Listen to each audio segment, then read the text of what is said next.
Greetings, fellow armchair Imagineers. Tiki here. And Bluedragonfive. Ladies and gentlemen, Order in the Court. No, not that show. Wrong show. I missed that As show we a find long time. ourselves in the midst of Disney's big venture into the world of streaming, having started a war in the process, we thought it'd be nice to stay up to date on the ever-growing catalog and rule on what's a must or a bust on Disney Plus.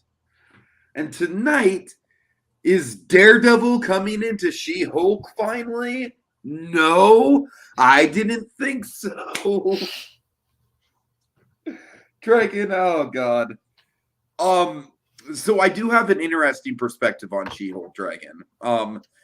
Basically I binged the whole thing in an afternoon, and I think because I did that, I feel like this is like far and away the least consequential MCU show that we've gotten so far. I think that's fair to say, just from an episode by episode, like not ain't shit is actually happening.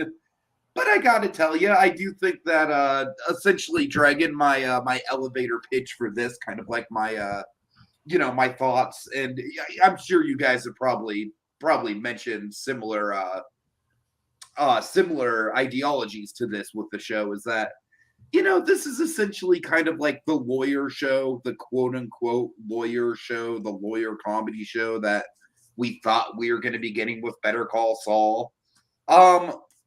I don't know, like I don't think a lot of the elements of this show outside of the CGI, unfortunately, are terrible. The CG is terrible, especially the actual She-Hulk CG. I mean, I just don't.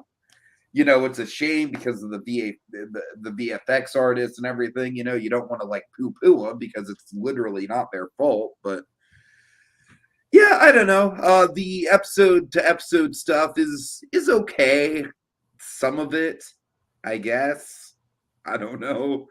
I like Blonsky and Wong. Basically, all that stuff is pretty much like the meat and potatoes of the season so far as I'm concerned. If we can't get Daredevil, at least those two are kind of like providing a little bit of a, broader MCU connective tissue. And with the episode at hand, Dragon, I don't know. I almost kind of feel like it's almost a meme because everyone was expecting Daredevil, and it's like, nope. We're just going to get another Blonsky episode. We're just going to sit here and talk about our feelings again. And it's basically going to be the Jen Gets Ghosted episode. So, on surface level, it's pretty much a standard, like, Ally McBeal style filler episode. 2 episodes in and not jack shit being done with Daredevil so far. I just don't know where the show is actually going, but I don't know though, Dragon. I think the show, like I said, it's very inconsequential for sure. I don't think it's like the most actively bad thing that the MCU has put out as far as TV stuff, but it is just kind of it just feels very wayward in the plot department. I just do not know what the show wants to be. Yeah, so this episode did kind of give me some perspective on things. So this episode to me is frustrating. It more so in that it concerns me with the pacing of our season. So you're meaning to tell me that you did not enjoy a whole like, hey kids, here's what we learned about ourselves. It's not so much that, Tiki. I mean, I don't mind the character stuff we did with Jennifer Walters this episode. What bothers me is that we kind of did it twice in a row. That's what bothers me. The fact that episode 6 is eerily similar to this, and we just kind of like, we just basically kind of did somewhat of, basically spelled it out more than we did last episode. That's the difference. Well, here's the difference, Dragon. Episode 6, we actually got the false sense of security that there was going to be a character with a penis on the show who was going to be not a douchebag. And then this episode just pulled the rug out from under us. That's kind of a odd way of putting it, but okay. I'm just saying. Just like, Yeah, nope, no male characters can be it. good on this show. I'll put it this way. It does definitely seem. Well, to be fair, we did have one. We had one really good. Well, our male characters, our father's a nice guy, and obviously beyond that, we have Pug's a nice guy. Who? Sorry. Pug, the male lawyer who Oh, works at the yes, firm. yes, yes. And obviously, I think ultimately we're building towards the one cool guy in this show, Matt Murdock. I don't know though, Dragon. I have a feeling that Matt Murdock is going to get a Jennifer Walters lecture, though. I don't know. No, there's no way that happens, Tiki. Not a chance will that happen. Oh man, you seem pretty blindly optimistic about No, that. no, I'm confident, Tiki. That's not optimism. That's confidence. I know we're not. With the belief, Charlie Cox is like the secret weapon of the MCU right now. All right, We're gonna all be right. fine. The I boy's hope gonna you're right. deliver. Regardless, here's the thing. So with this episode, did give me kind of perspective on the series, in which, of course, I've been everything's been kind of tracking roughly with what I had expected with the show. 6 made me waver a little bit, but ultimately I was like, okay, I'm still rooting for Jen because obviously the biggest thing this show has going forward is Tatiana Maslany is fantastic as She-Hulk. You love her, and she's very endearing. I like her a lot more when she's just Tatiana Maslany as opposed to like the CG abomination that is She-Hulk. No Well, pun intended. you can't really use Abomination. I know. But yeah, here's the thing. I think again this episode has decent development, for her and the whole Jen story. But again, it's kind of a retread of what it was last week, and it feels like we're stalled. We've been stalled for 2 episodes. Which one episode, okay, everyone's excited for Daredevil, and you're gonna do the fourth wall. Oh, we're pulling the rug out from under them, and okay, folks. Realistically, we know you're excited. We know the D23 footage got everyone excited, but you're gonna have to wait for it. We got to remember whose show is. Like, okay, I can respect that, but then we do it a second time. That's where I'm starting to get a little cheesed off. And I want to be. Don't know. I will also say that some of the characters at the retreat felt very, very like bottom of the barrel. Well, I mean that's kind of the point, though. I guess, but I mean, like, let's see, who do we have? We have like the kid with the horns. Really, the kid with he's like the easiest name of the bunch. I'm sorry, I'm Man Bull. Man Bull. Man Bull. All right, the kid with the horns. Leave me alone. I don't expect you to know everyone else's name, but literally, Man Bull. All right, I'm sorry. I think the whole thing with the guy who's like struggling with his identity as a matador was a little bit forced and silly. Yeah. I don't know, just the whole thing of like, oh, but he's Spanish. He had like, I don't know, it was weirdly a bit racially charged. The matador thing in college was kind of silly and fun, though. Yeah. Let's see. Then you have a Saracen who is basically, possibly a Blade character. In the comics, he's a Blade character, so I don't know what we're saying with that here, but there he is. This is going to be the closest thing we actually get to the Blade movie. Well, I mean, until we get the Blade movie, it seems so. Porcupine Man, who's a very obscure Ant-Man villain, I think. I can get behind Porcupine Man. I think out of all the obscure villains here, I can get behind him. I was like, his costume was like the coolest of the bunch because like literally one for one, like that's what he looks like. That's even better. Anyway, so overall, honestly, for me, it's like I feel that installing for 2 episodes, we put a lot of pressure on the last 2 episodes, which has been the folly of all of our MCU shows leading up to this point. Okay, we're gonna nail it on the last one. And then what happens? We didn't even really get a tease of Matt at the end. It's like, for all we know, they might just be saving him for the finale. That's the thing, Tiki. At this point, I mean, it's one of 2 things. I know it's very easy to say we're only 2 episodes. Just go with me on this. Here's the thing. If you follow the pattern, technically, he would be a lock for the penultimate episode because penultimate episodes have been the best. True. Ergo, Daredevil episode. Then our finale, which makes me worried. But at this point, in terms of like when he's going to show up, okay, he's going to come next week. Therefore, he's going to come in the finale. Just like, And I want to be clear, I'm not necessarily mad at this episode. I blame D23 for getting their hopes up on Daredevil showing up earlier than he's going to show up when he shows up. All right, that's what I kind of blame the whole stupid little trailer for that one. But so that's it. I'm not necessarily mad at the lack of Daredevil. For me, with this episode, I have like 3 very specific issues in our story. 3 very specific issues. Okay. That I think hurt it. So, 1, takes too long to get us to the therapy, because I think the therapy is the sell of the episode. And I do like our character stuff and the fun that we do have during the therapy session. Again, bit of a spelled out retread, but still fun stuff, and does get us to a good place. You know what's funny, Dragon, is I actually enjoyed the stuff at the beginning a little bit more. Well, that's the thing, that what we have in the beginning isn't bad, Tiki. It is realistic and it is fun, but it just, I think it slows. I don't know. I just really like seeing the the anxiety of wondering if you've been ghosted by someone through Jen's perspective, and like as the days of the weekend tick by, she gets a little bit more mentally unhinged. Yeah, and that's the thing. That's well captured. I just don't think it meshes well in terms of getting to what the main story is. I think it's really kind of like, okay, I mean, I like the slice of life stuff, but we're just literally waiting. It's literal. That's all it is. I mean, it's good. It's good. It's very accurate. I've been there. We've all been there. It's the whole. We have definitely been there. Yeah. The self paranoia of when will this ingrate get back to me? Right. And then we have, so that's issue 1, which is kind of a light issue, admittedly, because, it gets us to where we're going. Just, I think, overall, just kind of a pacing thing.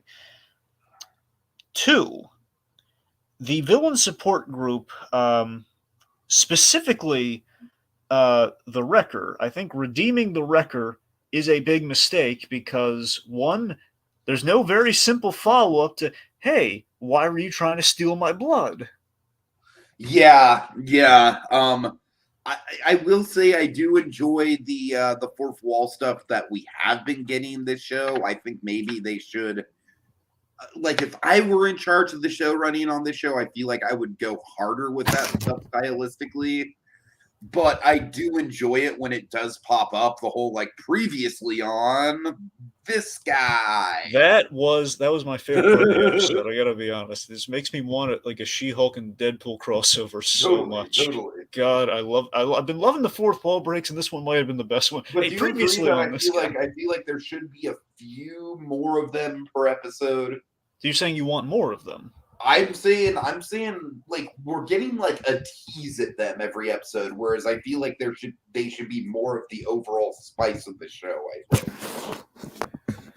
I mean, Tiki, I think we were sprinkled with them frequently towards the beginning, and now we're doing them few, but we're doing them majorly, though. It's like, okay, we're literally going to completely break the show in this episode when we do it the one time. And also, we did have some light call-outs, the whole, like, this is a lot of exposition, like, oh, we're kind of... Yeah, that's true. That's true. Yeah, so I don't know. That didn't bother me because I think we nailed it so well when we did it here. So far, I think we're having a good balance, and I think we're still going to get more of it, so I don't know. But again, my point is, I think, one, redeeming the Wrecker and putting him in this group, which, by the way, is really for, like, super villains with, like, gimmicks and, like, major costume deficiencies. This guy just has, like, a magical crowbar. Yeah. I don't think there's really much to figure out there. It's like, hey, put down the magical crowbar. You were hired for a job. You stole Asgardian construction equipment. What's really to figure out there? And just there's not really a lot to redeem with this guy. And it just opens up that can of worms. Like, wait a minute, we have stuff to talk about here. Like, very simple stuff that's going to pay off. That should pay off in our finale. Why aren't we asking these questions? We literally stopped the whole episode and said, hey, guys, remember what he did. And we don't talk about what he did. It's literally like a Stan Lee, like, oh, remember in episode 2, True Believers? Yeah, so that's... And I don't remember if it was actually episode 2. That's a guess. Wait, 3. It was episode 3. Oh, okay. I think it was between 2 and 3. Right. Yeah, those 3 for sure. So, speaking of 3s, third point. Josh in league with Intelligentsia. This may or may not... He may or may not have stolen the blood already. What do you think? Do you think he stole the blood when he sent that text? Or do you think he's planning on stealing the blood? I mean, yeah, when he sent the text from me, I just read it as that, like, whatever the heck he was doing, he's already like 5 steps ahead at this point. So yeah, I think the blood is definitely part of it. I mean, I just wonder, like, could he have extracted the blood while she was sleeping? Wouldn't she feel that, or like how? I mean, I don't really give blood, so I don't know how. I doubt it's. Well, I mean, okay. Do you think that when she was sleeping, there was any sort of transformation going on? Well, that's the thing. Yeah, is when she falls asleep, she turns back to Jen. So Right. that's there either is a. But remember, he can only extract blood when she is human, so we know that for Uh-huh. a fact. So she would have to have. She'd be human when that happens. So I don't know. Yeah, I don't know either. So that's the thing. It's a little. It's a skosh ambiguously whether that the text I read as he's already got the blood sample. Ooh, bad guy. Uh-huh. But that's the thing. So it's kind of a. To me, it's good news that he doesn't. I really hope the guy. I mean, Tiki, this is going to be very technologically illiterate of me. When that text came up, is that him sending the text as as the Hulk King, or is that him texting to Hulk King? Oh God, I took it as him texting, but Well, I'd have to watch it back again. I'm saying it pops up. So I'm saying when you send a text, like, do you think? Well, yeah, we'd have to watch again to know like how that was Yeah, I mean, established. honestly, it's kind of like more of an editing thing.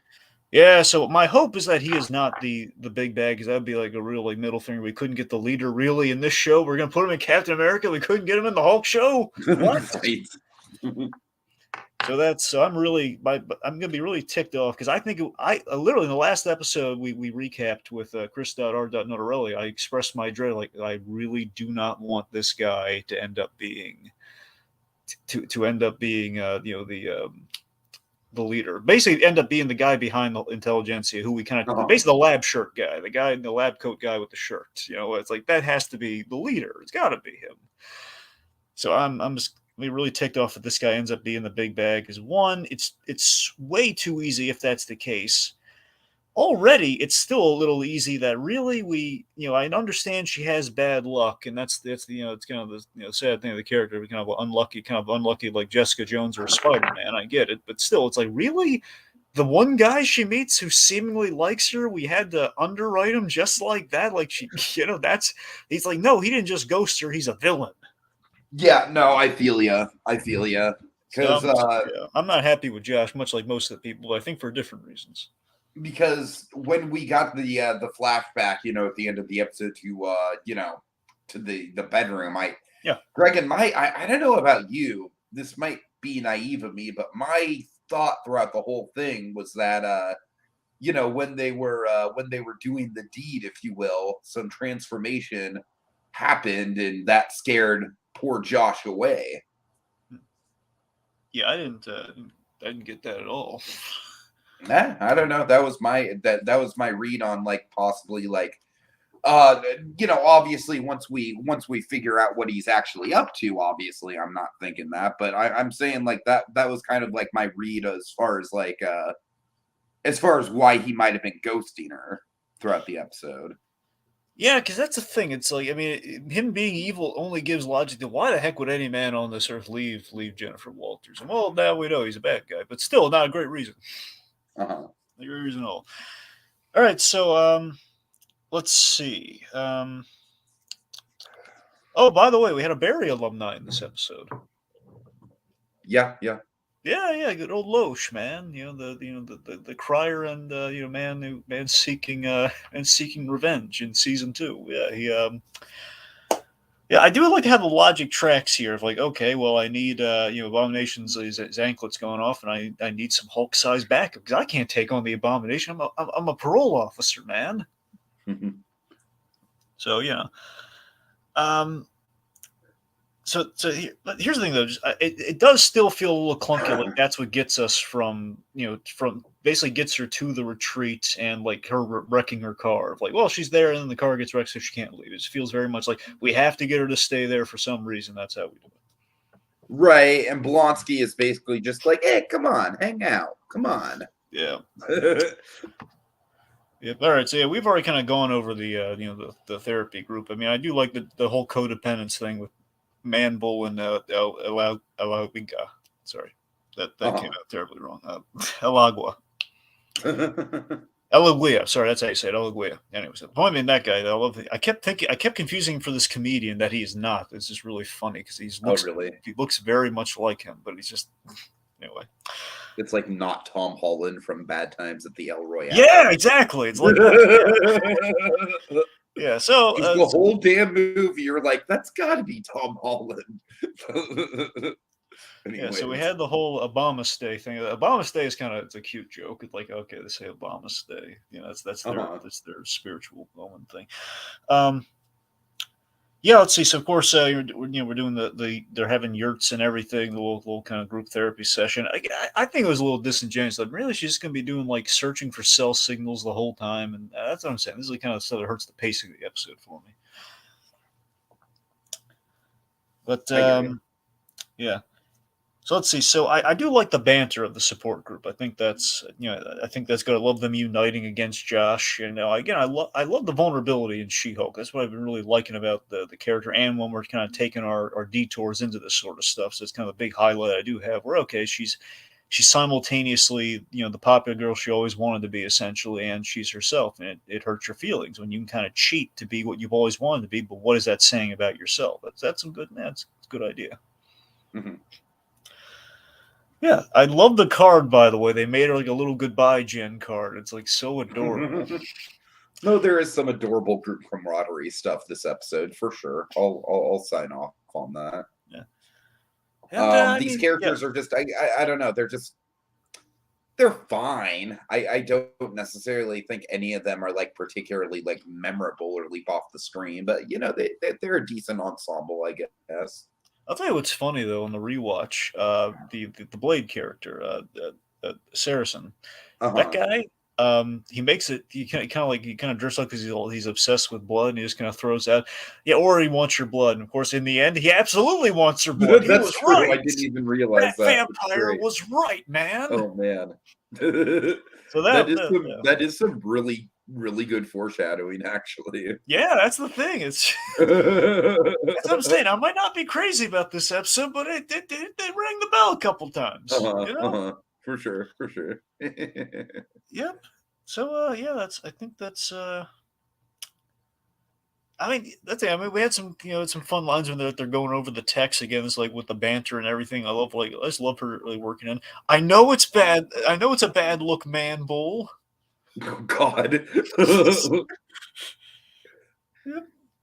So yeah, it's just not So again I not don't know, really. Dre. I feel like this right here, like what we're kind of touching on, it does get at like my overall opinion on the show, which is that again, I feel like this show by and large is pretty damn inconsequential. Like we'll see what happens when Matt Murdock gets thrown into the mix.